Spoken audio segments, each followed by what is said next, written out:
towards the end there? Do you think that was a big factor? Yeah, they had to work pretty hard during the first ends. Probably that third quarter, Scotland had a lot of ball in the third quarter. In the second quarter, I felt we probably didn't capitalise on a few chances in the first quarter. There's a couple I felt we were pretty unlucky on, particularly the drive into the right-hand corner, where we didn't get down in time to get the drive on. But you've got to be good enough to cope with that.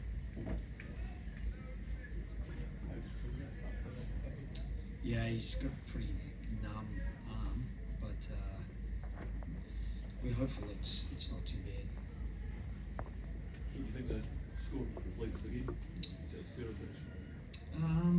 Yeah, I felt they probably they had a fair bit of the game. As I said, we probably missed a few chances in the first quarter. Some of it, was frustrating for us, and I think we got distracted by that. And losing Joseph early as well didn't help. We were already a little bit glued together, losing a couple of guys in the lead up to kickoff. So it's a really good exercise for us to be able to be put in that situation against a good team, and to be fair to our guys, I felt they stayed really competitive, albeit for the fact that you can't miss 30 plus tackles in an international against a really good team and expect to get the result at the end of it. Is 2 out of 3 wins enough for the class the series overall as a success? We still got one more to go in 6 days' time, which is we'll see who's still standing, and obviously I know the Aviva pretty well, and that will be it'll be nice to get back there, albeit in a different changing shed. Sure, I know you're not going to make excuses, but it has been a very difficult preparation this week. Frozen pitches, losing 2 points 24 hours before the match. Does that have anything to do with the result? No, I think it's great, because not for the 2 guys we lost. I think it's sad for them not to be able to play, but I think you've got to be able to learn to roll with those punches. We didn't get a couple of decisions in that first quarter that, again, we've got to be able to cope with. So it's a good learning experience for what is still a pretty young team. Once we finished up, the front row, I don't know how many caps I've got between them, maybe a dozen, if that. So, that's a great learning experience for those guys to be put out there and to try to cope, and that will hopefully be a way to build forward, to build experience, and also to build adaptability.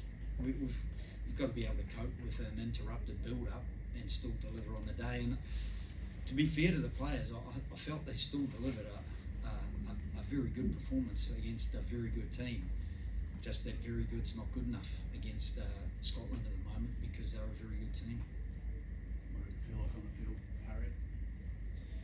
Yeah, I guess I just felt like we probably struggled with territory and possession there, and I thought especially in the first half we defended really well. I thought the tight 5 worked very, very hard for each other there, and I guess walking at half time, I think it was 7-3. I thought it was pretty positive for the amount of ball we probably had, but it's quite disappointing. We had a few opportunities which we let slip. Joe, just wondering what you did make of Scotland's performance and how far you think that they can go on the world stage. Yeah, I've known Scotland and Gregor and a number of those players for a long time, and I think you get to a sweet spot with a team, and I think they're in a pretty much their sweet spot. They've got guys, the maestro might be 32, but the other guys, there's a lot of guys between 25 and 30 who've accumulated the right amount of experience, the right amount of cohesion, playing together for a long enough period of time. That's going to make them pretty tough to beat. At the same time, I know it's not going to get any easier going to Dublin next week, and it was pretty tough to start. Against the English, who are also going to be tough. So I'm certainly not going to make any predictions for Six Nations. I just know how tough that competition is, and how competitive all those teams will be. I thought Italy yesterday were very impressive. So it's going to be another great championship, I think. You'll have bodies back for next week. Do you think you'll have bodies back for next week? Yeah, I'm hoping so. We'll take stock tomorrow. Get onto the field on Tuesday and Thursday with the bodies that we have got, and we've got confidence in the guys who are in the squad. We just probably lack a bit of experience, and that was probably evident today. There was a few times where I felt we probably could have converted better if we just kind of probably kept a little bit more of our structure in what we were doing rather than maybe just over chasing things a little bit. Joe, you'll probably get a big positive reception when you go back to Dublin next week. There'll be a lot of stuff written, and I'm sure you'll be love bombed all over the place.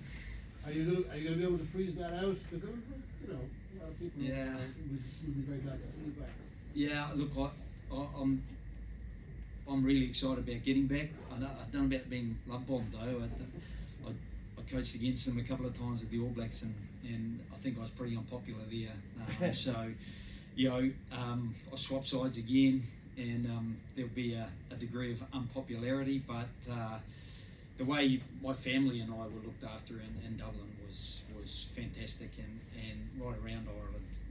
So, yeah, it's a special place for us. Obviously, we still have a home there and a daughter, and I'm looking forward to catching up with her actually as well.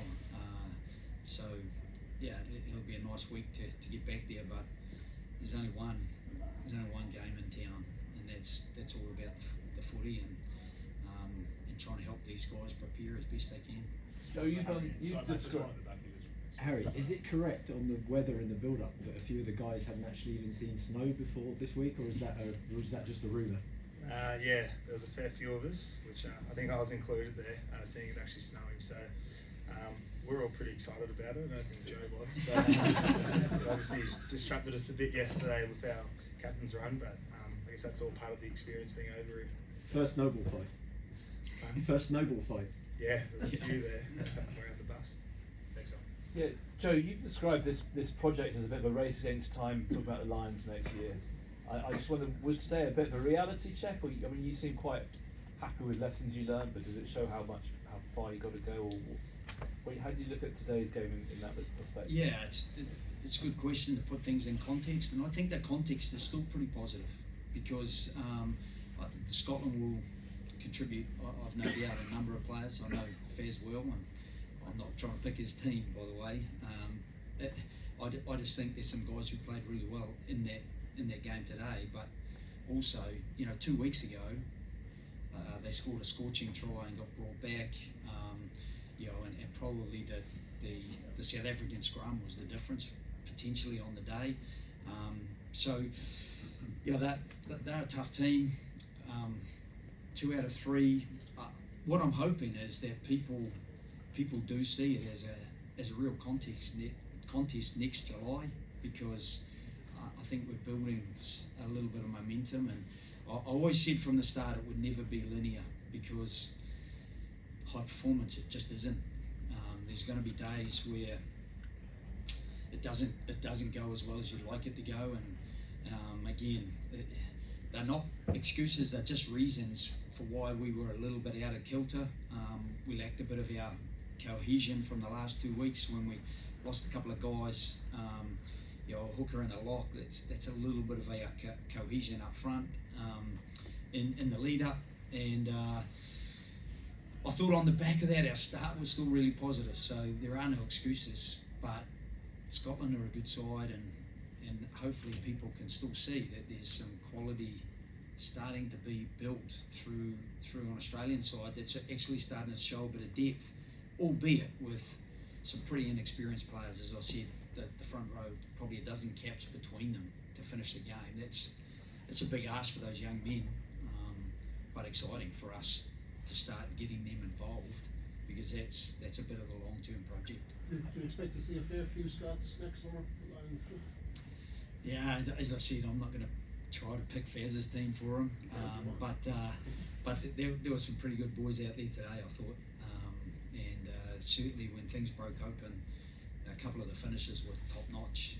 We were scrambling in defence, but didn't quite shut them down. As I said, we slipped off 30 plus tackles. You're just going to struggle to contain Scotland if you're slipping off that many tackles. Do you think Tui Colossu will be in that Lions squad? Well, big ask. I think there's some really good players around. So, as I said, it's not for me to name anyone. I'd obviously be a bit of a fan of Bundy Owaki, and Ollie Lawrence has had a good year. Henry Slade's got great experience, but I thought Hugh Jones as well as Sione, they're a good one too in that midfield for Scotland. Harry, you guys have obviously had a match by match focus, but the Grand Slam dream is over. Is it disappointing that that's not on the table now that you can talk about it? Yeah, it is disappointing. Obviously, we were really trying to take it week to week, but I know everyone really wanted to, be a part of a bit of history. So, it does hurt, but I guess for us, it's pretty exciting to get the opportunity against Ireland in 6 days' time, because I guess they've been the benchmark for rugby over the last few years with South Africa. So, we're all pretty excited for that opportunity. You've probably felt that there's been a big mood of positivity about the team back home. Have you has the team felt that? Yeah, the team's definitely felt that. I think we're getting some positive results, and I think everyone back home sees we're heading in the right direction. And for us, it's now obviously disappointing performance today, but we get such a good opportunity next week to finish on a high note and for what is a very, very exciting 2025. Thanks, Joe, One more after this. you said you don't want to try and pick Faz's team for him or for us, and I respect that, and of course you wouldn't. But at the same time, are you not trying to do that personally in your head or in your planning department at home? Because you're obviously thinking about who you're going to be playing next year, and you can't do an analysis on a team that doesn't exist, but you can go as far as you can. Yeah, I guess you just get so busy in these match weeks, and we have to be pretty adaptable. So we're trying to just get ourselves sorted at the moment. And the big project for us at the moment is really just trying to build the belief amongst our crew, and probably look less about the Lions while we're building toward that. Look less about them personally, but more about, we know how challenging that's going to be. Let's just build some belief and some structure around our game that will best serve us to be prepared when they do arrive next July. The last round of the back. When things weren't going so well in the rugby championship for you, was there a moment or something in training where you thought, no, these blokes can turn it round, and end up with the situation you were at the start of this month with a couple of wins? Yeah, again, I really do believe in this group, and I think they're starting to believe in themselves. I don't think necessarily that they did initially. I think it was a little bit of a deflated situation initially, but in some of those games, we missed a kick to lead South Africa at half time in Perth. That would have been a real fillip for us and an opportunity. We won the next game against Argentina in La Plata and actually led 20 points to 3 30 minutes in the following week. And again, while we fell off the cliff, I saw enough in the first part to say, well, if we can keep constructing a half of rugby positively, we can get there. Same with the All Blacks. Losing 31-28 to the All Blacks is, a lot of teams would probably grab that, particularly where we were last year to where we got to, and even the second game at Wellington, in the 38th minute we're ahead, leading into half time, and deservedly so. So that was a rugby championship that allowed us to get a bit of belief, because we're gauging ourselves on a whole lot of on-field behaviours, not just the end result. And unfortunately, we're looking for those on-field behaviours to gain the result, and we didn't today because we're up against a really well-coached, well-drilled, mature Scotland side that executed really well. Thanks, guys. Appreciate it. Thank you.